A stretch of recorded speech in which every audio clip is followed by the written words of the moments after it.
In the back of the car, I'm not sure I should show you this.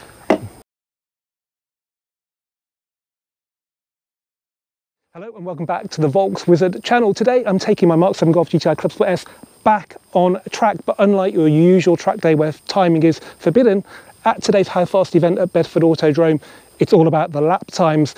Not only can you compare your times with people here today, you can also compare your times with the How Fast leaderboard, which has times that go back to 2016. Also, it's where Evo magazine test all of their cars, so you can see what kind of time a pro driver does here.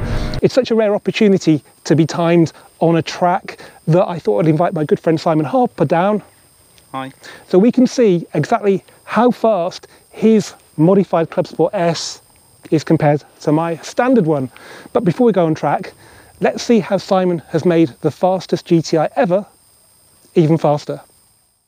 It's that time in the video where I like to remind you guys how you can support the channel. The easiest way to do that is simply to subscribe. We're still getting a lot of views from non-subscribers, and it's great to have the views, but it's not very good for the longevity of the channel. So if you like what you see and you want the channel to be around in 2024, then please do subscribe. I'm sure you know how to do that by now. The other way to support the channel is simply to give me the opportunity to buy your car. I buy for a reputable dealer, which means I can pay good money for the best cars. So at the moment we're looking for Golf 7.5 GTI Performance and TCR, and Mark 7 Golf GTI Clubsport and Clubsport S. We're also looking for facelift versions of the last generation of Audi S3 and RS3. In all cases, cars must be unmodified, have a full service history, and be average mileage or below. So if you've got something like that, then email me directly, andrew@volkswizard.co.uk.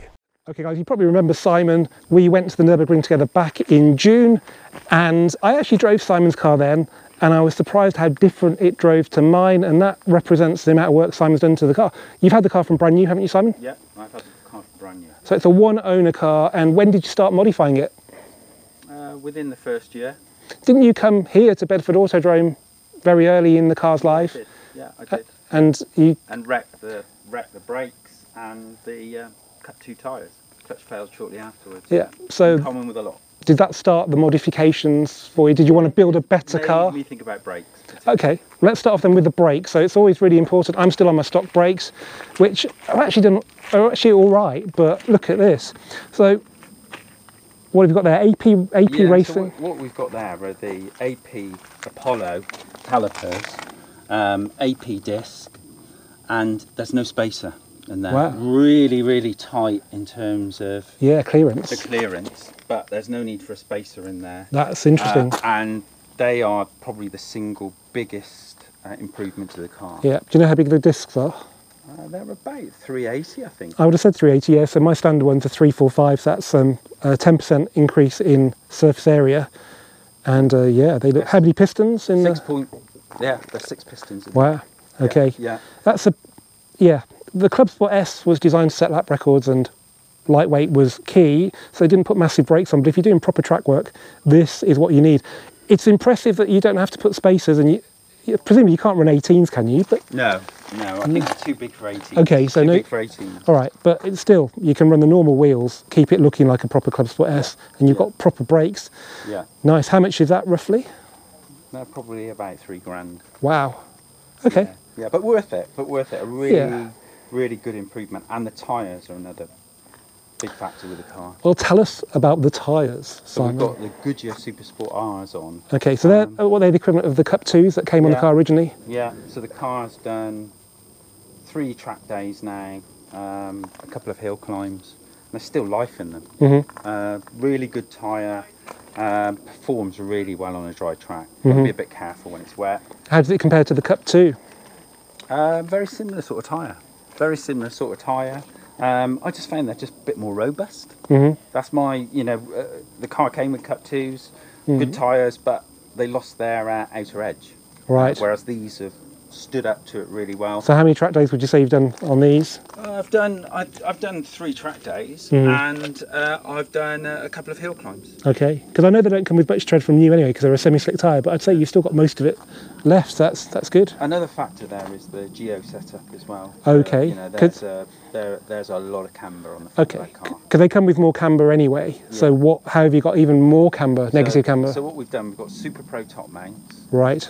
Super Pro lower control arms. Okay. And that's allowed us to put in more camber, a lot more camber. Can we see those? And you can see the tyres are wearing really smoothly right Yeah, across. that's true. What's that shiny arm down there? Is that part of So Super? it's got Super Pro, Super Pro lower control arm, Super Pro anti-roll bars, Super Pro engine mounts. It's got all the Super Pro kit, which is really good. Yeah. Really good kit, not too harsh. Mm-hmm. You know, you don't get any clunking and banging when you go into gear. It's a really good setup. I think it's the wheels with the Goodyear Supersport Rs and those brakes are probably the biggest factor, along with the geo setup. And then the performance is the other side of it. It has got hybrid turbo, it's the one that was on my Golf R. Do you want to pop the bonnet? We can have a look under there. The bonnet, and you can have a look. And it's a good setup, I think. I was going to ask you about suspension while we were down there, though. It's got MSS springs. That's all standard dampers. So standard DCC dampers. Dampers that all the. Oh, I didn't know that. Okay. So under here, you can see some of the Super Pro. So that's the engine mount. Yeah, that's the engine mount at the top. You can see the turbo at the back. It's actually got a turbo blanket on it. Oh, I see. Yeah, that's nice. Yeah. So that's the Turbo Technics hybrid turbo. It's a Funk Motorsport blanket. Yeah. So it's a high torque turbo. It's not a big turbo. And the other bit with the car, you've got the racing line intake. You've got the racing line oil management system. And I do want to get the racing line oil cooler fitted to the car, because I think the car gets very hot on track days. Okay, we'll do a video on that. Yeah, that will improve the car. And the other thing that it's got is a DO88 intercooler and DO88 radiator. DO? Yeah, DO88. Never heard of them. And quality is superb. Comes from Sweden. And they work. All of the hardware on the car works really well, and it's been mapped. I can see something there. Yeah, it's really good quality. That's a radiator. Yeah. It's DO88 radiator, and it's been mapped by Rick at Unicorn. How much horsepower? North of 400. But the thing is, Rick has sorted the car out. It was producing too much power low down, spinning its wheels. It's now got a really progressive map. Car drives just like normal, with just more of it. And then we've got the power valve exhaust on it. Oh, okay. And I've had a bigger centre box put in just to quieten it down a bit. So bigger. Nice system. Right. Really well made. So originally you didn't have a centre box. Did you go back to power valve, and they gave you a centre box? They put in a bigger centre box. Oh, a bigger one. So it had one originally, it's just smaller. Yeah. Okay, and they're slash cut as well, as opposed to my sort of square cut ones. Yeah. Really nice. That's really nice actually, because it suits the sort of diffuser. It's actually in line with the diffuser, which is cool. Yeah. Start it up. Let's hear it. Yeah. That's the beauty of videos compared to magazines. You can hear stuff, but you'll probably hear it in the track videos as well, but it's a bit different from the outside. So this is the warm start. Yeah, we'll hear the bang in a minute. They always start with a bang. And a bit of fuel. Yeah, so it's a little bit throatier, but it's not booming. That's good. Silly. No, that's good. It's really not silly. But, you know, the geo setup, like I said before. On the back as well? Yeah, we did set it up on the back as well. So these are the guys in Swindon, nothing standard. Alex is a real guru with setting up Golfs, and it works beautifully on track. You know, if I was driving it all day, if I was driving it as a daily, then it would wear its tyres because of the camber. But because it's been used on track quite a lot, then it works really well, because when the tyres are pushed over on the track, it just flattens it onto the surface of the tarmac. So the car handles superbly. You've got the black roof, which the UK cars didn't come with. Yeah, I did the black roof. It is actually it's a wrap. It's not brilliant, but I'll probably go back to red. And probably the most embarrassing thing in the back of the car, I'm not sure I should show you this, but in the back of the car I've got all my bits and bobs in here today. We do have a sub, which, considering Volkswagen wanted the car to be nice and light, it's just, when I'm driving it day to day, it's a really nice Audison system. Yeah, but you can take it out, can you? Yeah, easy. Are you going to take it out when you go on track later today? Yeah, I will do. You will, okay. Yeah. Good idea, I'll forgive you then. Yeah, yeah. What? Yeah, it's got the Audison upgrades to the speakers as well. Okay, so yeah. So there anything... It's a lovely car, it's comfortable. What about clutch? Because when I drove this car, the one thing that differentiated it from my car was how heavy the clutch was. Clutch 4 it's on. It's on its fourth clutch. Yeah, so first clutch, they were, I think they were made of cheese, the first ones that Volkswagen put in. Most of the Clubsport S's blew their clutches. Yeah, which is weird. With Golf R's. It's true, but mine, as far as I know, is the original, and let's see how long it lasts before I say anything. And then we put in a organic helix clutch, and that didn't last that long. Quite disappointed with that. That was number 2 then. Were you up the power? That was actually number 3 because it replaced a standard clutch. Oh, so you had 2 standard clutches in it, right? So the standard clutch that came out was fine actually, but so we put the helix one in. Really disappointed with the first one. But then we put a paddle in. Right. And the paddle is a helix one again with a uprated flywheel, and I guess with it running the power, it works really well. But you just need to be mindful that with a paddle it's in and where it's out. So it's a little bit more of a handful to drive slowly. You did warn me when I drove it when we went to the ring that it would be a bit, well, easy to stall, but actually you get used to it. I didn't, so it's not that bad. It's just the weight of it is distinctly different to normal. I'd say it's probably getting on for 80% heavier, maybe. Yeah. Because it's so light as standard. Yeah. Okay. Anything else, Simon? It's got paint protection film on the front of it. Has it really? Yeah, which helps. Blimey, that's track days. It's got the track pack, so that's quite good. Yeah. Well, obviously, after your first track day, you had to have some paintwork done, didn't you? We did. It got a few chips, and because I was having the PPF paint protection film done, I had the bonnet painted. Because otherwise I was going to be putting paint protection film on a stone chip bonnet. I noticed you slammed the bonnet quite resolutely then. Yeah, because don't do that. And don't leave it up like you did in that otherwise amazing photo of us on track at Bedford a couple of years ago. Yeah. How much have you used it in the 7 years you've had it? It is a Clubsport S that actually gets used. It was coming up to 18,000 miles, and I did nearly 10,000 miles in the first year. I loved it that much. So. And one owner from new.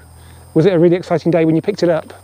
Yeah, it was good. Yeah, in Swindon. Yeah, it was in a showroom. They managed to get 4 cars. Wow. They did an event for the 4 cars. Yeah, yeah. So it's special. Yeah, they made it special. The only thing that was disappointing about Clubsport S's was that you bought them in December, and they were on Cup 2 tyres. And I swear, nobody at Volkswagen ever said, "Don't go out and kill yourself because it's like 5 degrees and raining."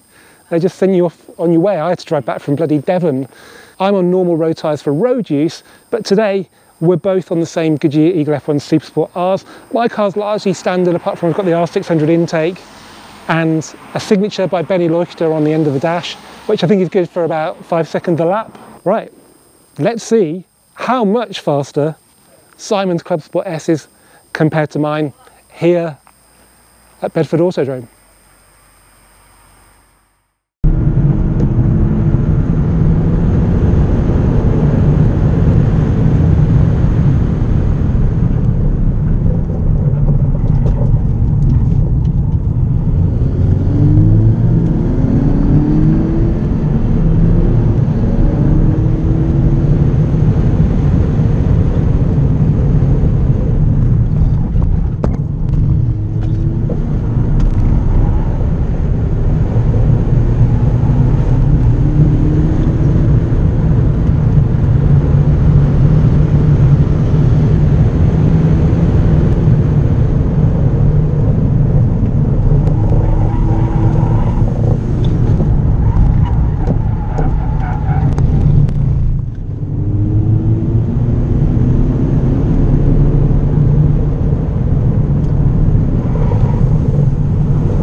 Well guys, as you've just seen, Simon's modified Clubsport S is significantly faster around Bedford Autodrome's West Circuit than my standard car. 4 seconds may not sound like an awful lot considering the amount of money and time invested in it, but it's actually quite a short lap. On a longer, faster circuit where the extra power and bigger brakes could really be exploited, that gap would be much, much bigger. And it's worth pointing out, it's not just faster, it will lap at that pace all day long, while my car's standard brakes will give up the ghost after 3 hot laps, and I'm sure the clutch won't be much further behind.